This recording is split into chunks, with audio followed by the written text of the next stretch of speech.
Hi everybody, I'm Dawn. Welcome to my channel. So today I'm going to try Mrs Crocumbe's steamed chocolate pudding from English Heritage. So I will link that video down below in the description. It's just something I've always wanted to try ever since I saw that video, and today is the day. So we'll see what happens. So let me show you what you need for it. And it's not going to be anywhere near as fancy and delicate as she describes it. You need chocolate. I just got chocolate chips. I think these are semi-sweet because I didn't want to get unsweet and be wrong, but I didn't want to get sweetened and be even more wrong, so I got semi-sweet. So we'll just see what happens. And then you need a cloth, a nice clean cloth. This is cheesecloth or flour sack cloth. Then you're going to need 3 eggs. You need some butter. I got butter right there.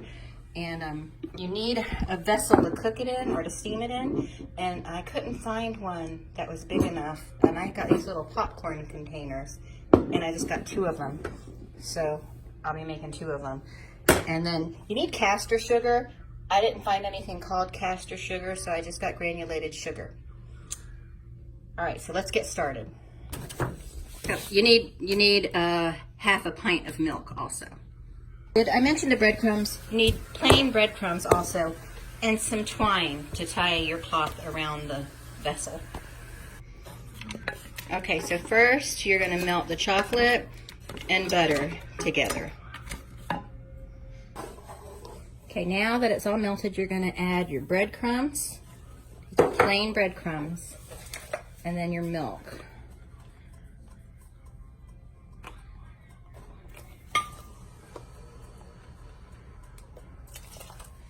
And then Mrs. Crocumbe says you heat it together and stir it until it's quite thick.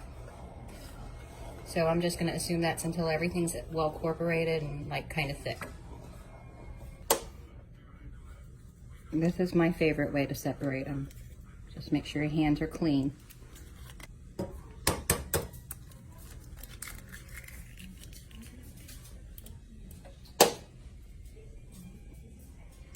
Okay, so then you take your yolks. That's 3 egg yolks. And then your sugar, which is just a little bit more. It's like 120 grams, so that's a little bit more than a half a cup. And then you whisk it while it cooks together.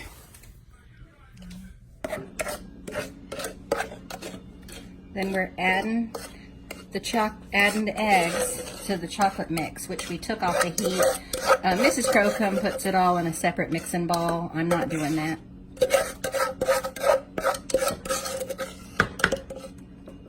And then you mix it together. And then the next step will be whisking your eggs until you have a foam. So you're not whisking to a meringue, you're just whisking some air into it to make it foamy. And then you just gently fold it and then slight turns. Good. All right, then you're going to pour it in your thing like that. I don't have quite enough for 2 of them, but we'll just make the one. And then you have to take a piece of parchment. She used brown paper. I don't have brown paper. And put that on there. And then you take your cooking cloth.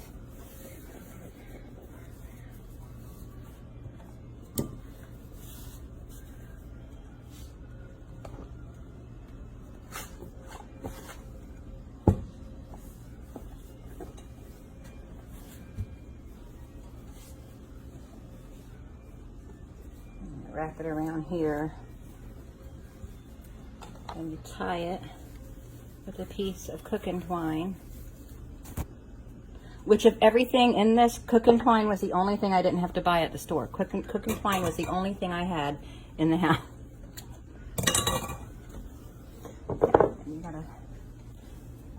You want to tie that around there really, really tight.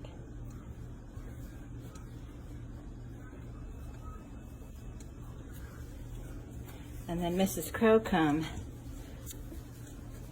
makes a little handle with it. And then you want to put it in a pot of boiling water to about halfway up the side. And I think that might be a little more than I need. And then you just cover it. Okay. So this has been going for an hour. So we're ready to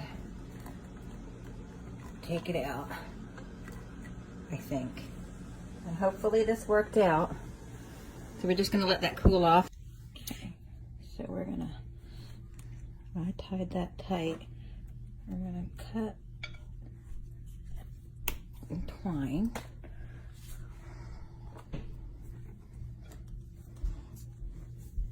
And peel the paper off. It smells really good.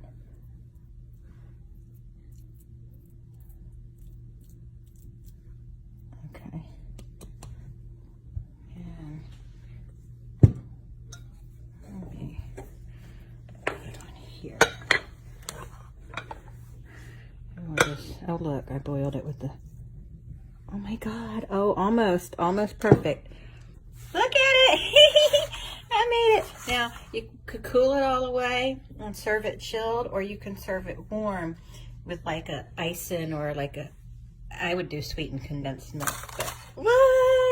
I did it, Marshall! I did it! I made Mrs. Crocumbe's pudding! Woo woo! Good job. Okay. Okay.